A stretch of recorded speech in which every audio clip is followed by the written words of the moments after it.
Good morning. It is morning. It's a horrible morning. It was sunny a little while back, but it's sort of turning a bit grey now. But it is morning, and got coffee.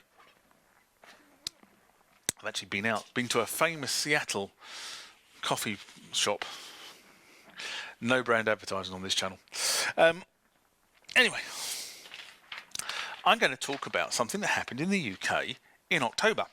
So back in October, which was a little over a month ago now,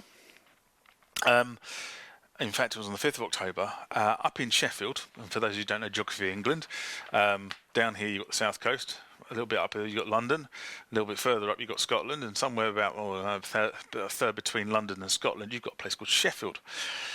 Sheffield, of course, for those of you who don't know, was very famous for one or two things. It was famous for the Full Monty, which was a film, and it was also famous for making steel.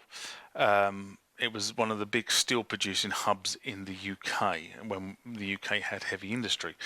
Less said about that the better, because I honestly believe we missed a trick there in the UK, but hey ho. Anyway, that's where Sheffield was. Now, in Sheffield, there's a place called the Octagon Centre, and it was host to Synthfest UK 2019.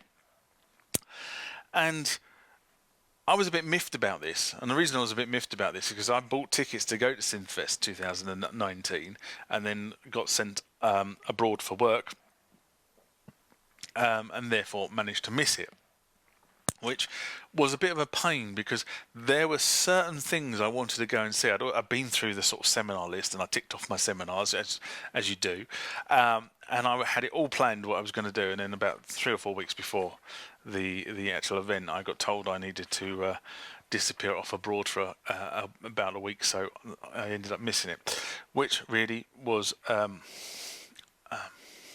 well, it pissed me off. Let's be basic about it. Anyway, so back in my youth, the reason I'm starting here is back in my youth, when I first started playing the keyboards, I had a few friends at the time who had sort of endeavours in studios, in sort of, these studios that exist at the bottom of people's gardens. So it was sort of like the sort of the first inkling to sort of the bedroom style studio, but these were sort of more elaborate affairs, and they had friends and contacts, and we, during those years I used to sort of end up going to all kinds of places across the south of England with these friends, when they're either sort of engineering for bands or whether they were working on going for meetings and various bits and bobs. And we were all quite young at the time. I mean, a friend of mine who owned this particular music studio could only been about 25, and I was only probably 18 at the time. So we sort of basically, it was all that sort of area. I mean, I think I've mentioned Project Music before now, and the studio that used to exist above Project Music in Hounslow. That was a piece of engineering. It really was a fantastic place, built in what was basically looked like a flat. They basically gutted the flat and created two studios above each other. Anyway, I digress. The reason what I was saying is, back in my youth, I ended up having access to a machine at the time, which was known as a Fairlight. And I say have access. I had 2 days of playing with this machine in a studio while it wasn't being used by a band. And this thing absolutely blew me away. The way it worked and the way you did things on it was phenomenally different to the way any other synthesizer worked at the time. And they sort of classify this thing as a synthesizer, and really it's not, and I'll come on to that in a minute. So probably many people on here going, what the hell is a Fairlight? Well, Fairlight was as I say, they sort of range of synthesizers where they weren't really synthesizers, if I'm brutally honest, made by an Australian company called Fairlight, funny enough, and their machines were actually called Fairlight CMI, where the CMI actually stood for Computer Musical Instrument. And effectively, what these things were, even though they called them digital synthesizers, was high-end digital sampling. So what you did with the Fairlight is you sampled in a sound, and then you used the Fairlight to manipulate that sound to produce something you could reproduce on a keyboard, and it would then reproduce it for you. And this company sort of introduced, I think, the first Fairlight in about 1979, which was the Mark One, and the Fairlight was built around sort of Motorola 6800 processors. Okay, so it was a proper computer processor at the heart of this thing, as compared with the synthesizers at the time that had custom chips that did one thing and one thing only. This thing, had an operating system to it, and was basically geared, obviously, to the sampling and the playback. But it was a computer. It was a proper computer of the time. It was an 8-bit computer, admittedly, but it was a proper computer of the time. And just to give you an idea of where technology has gone to, if I was to say floppy disk to you nowadays, you'd probably think about one of these things sitting behind me as well. And let's turn that around like that and put that to the camera. You can see that this is a hard floppy disk. And it's 3.5 inches, right? So that's what we tend to call a floppy disk nowadays. But when I started playing with computers, when I was in secondary school, we used something called a BBC Model B, which was made by a company called Acorn Electronics in the UK, and most schools in the UK at that point in time were buying BBCs because the government sponsored it, and they used 5.25-inch floppy drives. And whereas the case of that one there is hard, these things were made out of a flexible plastic, which is why they were called floppies, because you could do that and they flopped all over the place. Well, just to give you an idea, the original floppy drives were 8-inch drives, were that big. Okay, these were bloody great big things, and I can just about remember 8-inch floppies. In fact, actually, I've got a picture somewhere which I might dig out one day, which shows the mainframe floppy drive, which was 16 inches. And you couldn't whereas this is sort of, from a DOS format, this is, in fact, actually, this is a 2 meg disk, although 1.44 meg is what we call for DOS formatting, but it's actually a 2 meg disk. An 8-inch floppy drive would be lucky if you managed to get 500k on an 8-inch floppy drive, so there you go. How technology moved on in that short period of time. Anyway, I digress there. But the floppy drive was there for the storing of the samples. So you would have a disk library of all these floppies, and you would put it into the machine. And the early ones came with Winchester hard drives, and these things were massive affairs. Honestly, I can remember the Winchester hard drive on the BBC Model B network we had, and this thing sat in the corner, and it was about the size of a PC, and it held virtually nothing in terms of programs and storage. But that's a different kettle of fish. Now, I think, in fact, I'm pretty sure that the machine I got to play with was a Series 2, which I think was manufactured, was a late Series 2, and I think it was manufactured in about 1985.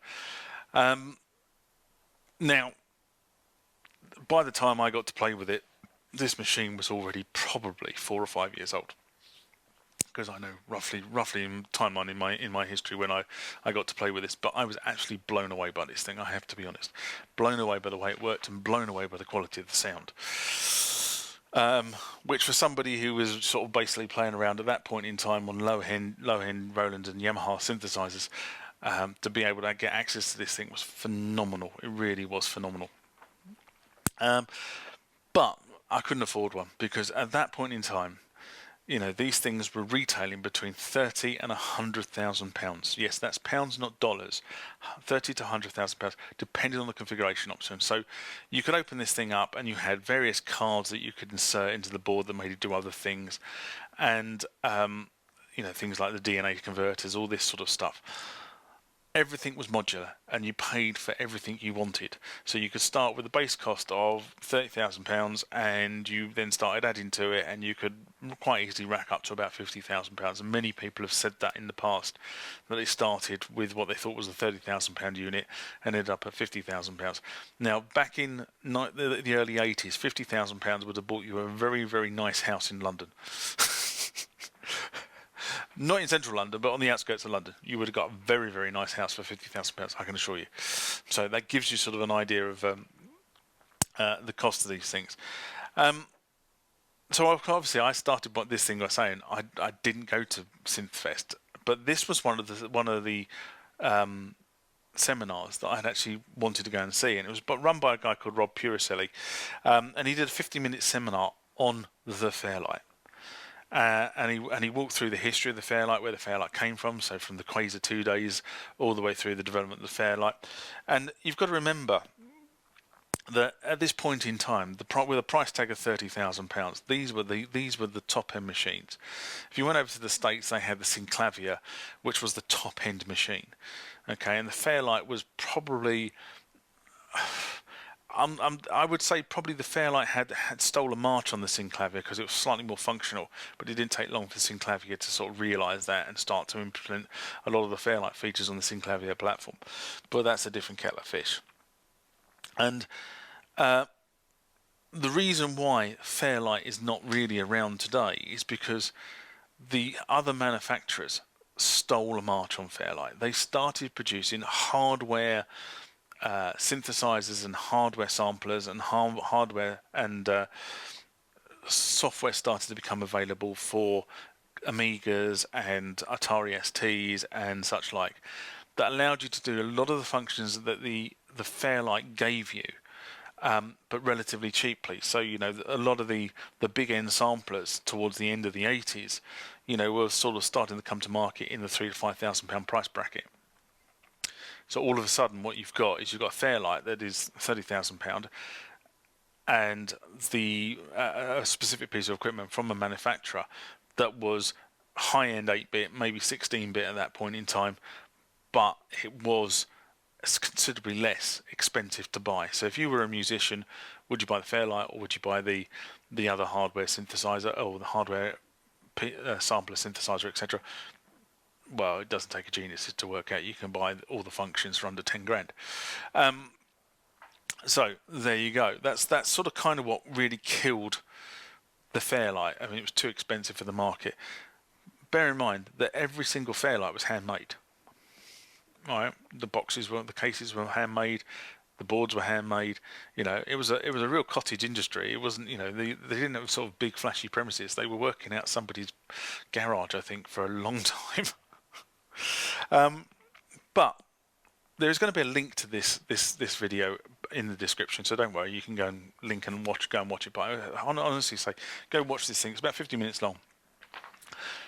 But the thing about the Fairlight is, and we shouldn't overlook the Fairlight, is the Fairlight is effectively what caused a lot of that development to happen, because people looked at the Fairlight and said, I want a sampler that is that good. And then they sort of built dedicated sampling equipment that would as good, comparable, shall we say? Let's put it like that and leave it at that. But they wanted a sampler, and they wanted a sequencer, and they wanted I mean, bear in mind that the Fairlight, the sequencer on the Fairlight was never intended to be a sequencer. Okay, what Fairlight had actually envisaged with that piece of functionality was actually to put step sequences together, or step samples together, for a drum kit. So if you wanted to sort of have a drum kit running a pattern, effectively, you could build the pattern in their sequencer, and that's what their sequencer was all about, was building the drum beat. But other people used it for other things, but that's what it was intended to do. You know, and it's what they say about things is, if you give somebody something with a limitation, somebody will work out how to get around the limitation to make it do something else. And that's what happened with the Fairlight. And then, obviously, the software industry came along and said, well, we can do that, and we can do that on an Atari ST, or we can do that on a Commodore Amiga, or we can do that on a IBM compatible. And the industry then moved on. So anyway, go look at the video. It was very, very interesting, very interesting. Then there was another couple of things that I sort of thought which were worth pointing out when I was watching through the videos over the last few weeks. The first one is, in the Yamaha room, there was an original CS80, Yamaha CS80 synthesizer. And again, this is one of those pivotal synthesizers that was produced at some point in the past. Now, you're probably going to turn around to me and say, well, what is the Yamaha CS80? Well, the Yamaha CS80 was a synth that was sort of introduced around sort of the early 80s, and it was used on a lot of pop music and music around that point in time. In fact, most of Michael Jackson's Thriller, most of the synth pieces on Thriller were actually done on a CS80, as was most of Toto's album that was around the same time, and a number of other very high-profile groups were using the CS80 at that point in time. The reason why Thriller was predominantly on the CS80 was because Dave Piach, who is part of Toto, as many people will know, him and Steve Lukather and another number of other band members from Toto actually played most of the backing tracks on Michael Jackson's Thriller. So they obviously used instruments they knew, and the CS80 was one of those. But that's a piece of trivia. But what was really interesting about this is the guy was demonstrating the CS80 and how the CS80 worked and the ribbon control on the CS80 worked and all this sort of stuff. And then what he then did was to sort of then show off a little bit of the Montage, because he had to get the Montage in because it's the new synthesizer, of course. So with the latest version of Montage, version 3, I think it is, what he was able to then demonstrate was actually passing that through the reverb on the Montage and various other effects on the Montage, so how you actually were able to do audio processing on the Montage real time while you were playing the Montage. But that was a different thing. Anyway, video below as well. And then there was a lot of interest in... So one of the other things about my music career or music hobby, whatever you want to call it, is that I've never really been into modular synthesizers. I've always had some sort of keyboard or some sort of keyboard to trigger a tone module, and the sounds are in the tone module and you edit the sounds on the tone module. I've never actually used a modular synthesizer where each component effectively, so the sound generation, the sound wave generation and the effect units and etc., low pass filters are actually all separate modules, and you buy a module to do a specific task. Whereas everything I've always had has always been sort of, there's an LFO, there's a VCO, there's a filter, whatever it happens to be. All of those things are actually built into the machine. Whereas in the modular world, you go and buy a module to do each particular component you want, and then you hook them all together with lots of patch cables. Whether that be 1/4-inch jack, whether that be banana plugs, or some other weird and funky format that the manufacturers come up with, but that's effectively what you did. And I've never really been into that. I've never really had the time to get into that, if I'm brutally honest. But there is a massive movement now, I mean even more so now than there was, about this whole Eurorack, Eurorack, I'm using a particular brand, but this whole modular area works, and it's something I've never got into, but it's something I was really interested in. So I earmarked this particular seminar as well as one of those seminars I wanted to go to. And obviously what the guy did, which was really interesting, was he effectively started building a Eurorack system. Now Eurorack is a standard 3U high and sort of about an inch wide, I think each piece is, or a combination of an inch wide. They call it DP. No, not DP, HP, sorry. In terms of the width. And he started building up a system, and as he was building up the system, he had people in the crowd calling out how much each module was going to cost him as he put it in. So they said, what do you want to do? Oh, let's put an LFO in, right? Okay, LFO, I've got one of these from so-and-so, put that in. How much is that going to cost? Oh, right, £69, all right, I'll pop that down. And it was effectively building up how much it would cost to build your own Eurorack modular synthesizer. And go watch the video. Again, down below. Then in another video I saw a very lonely Yamaha DX5. Now those of you who understand the DX story know that the DX1 was the granddaddy, which is effectively two DX7s put together, and you don't find these things very on the market for much less than £10,000. So I won't be owning one of those anytime soon, but they are phenomenal pieces of kit. And then the DX5 was sort of kind of one down from that, if you like, and was the next one, was I suppose was out of people's reach, because the DX7 was the one that become the one that was within the reach of the gigging musician, if you like. It was portable, it was light enough to be portable, it was hard enough to be a pain in the arse to program, but it was cheap enough that they could afford to buy it without having to raise a second mortgage on their house. So this DX5 was sitting there all lonely. I felt quite sorry for it. Didn't look loved. And then we come on to another. I'm not sure where I had actually earmarked this one to go and see, but I was actually watching the video. And this is from a producer called Marta Salogni. she makes analog rhythms using tape machines. Now you have to go and watch this video. I really mean have to go and watch this video about how this woman does it. And she has sort of this tape machine running with the tape basically running in a loop that's running through some sort of pulley in the ceiling and down. And then she has a guy who's introducing a sound source, and then she's recording it on one machine and playing it back on the other machine, and then overdubbing itself, and you end up with these sort of really sort of funky psychedelic musical patterns that are phenomenal. And it's kind of where the sci-fi industry in the sort of 60s and 70s thought the music would be by the time we got to where we are now in the sort of, you know, second part of the second, where are we? The last bit of the second decade of 2000s. I'll get that right in a minute. But it was that sort of music. So, you know, and it was sort of the stuff you hear on Barbarella, all this sort of funky, you know, sitar-y. Well, it's what it sounds like sitar-y, but it's not. But she does she produces this music, and it is actually phenomenal how she does it and how simply she does it. And then she'll record something, then she'll take it back, and then she splices tapes. And go watch the video, very, very interesting. And just as a side point here, I was watching an episode of Space 1999 the other day, and the first part of this episode of Space 1999 sounded exactly like what this woman was producing on her tape decks in that seminar. So there you go, there's a piece of trivia and sci-fi. And then there's the last piece, which I picked up on, which was from the Roland demo guy in the Roland room. Now, if you go and read the specification for the Jupiter XM and the Jupiter X, one of the things it says is there are 2 4-watt speakers on the machines. But what it doesn't say in the specification is these machines can run from batteries, which is what the guy in the Roland room said. Now, I can understand running from batteries on the Jupiter XM because it's meant to be portable, but running from batteries on the X? Why? Why would you want to run from batteries? In fact, with the X, why would you want speakers on it?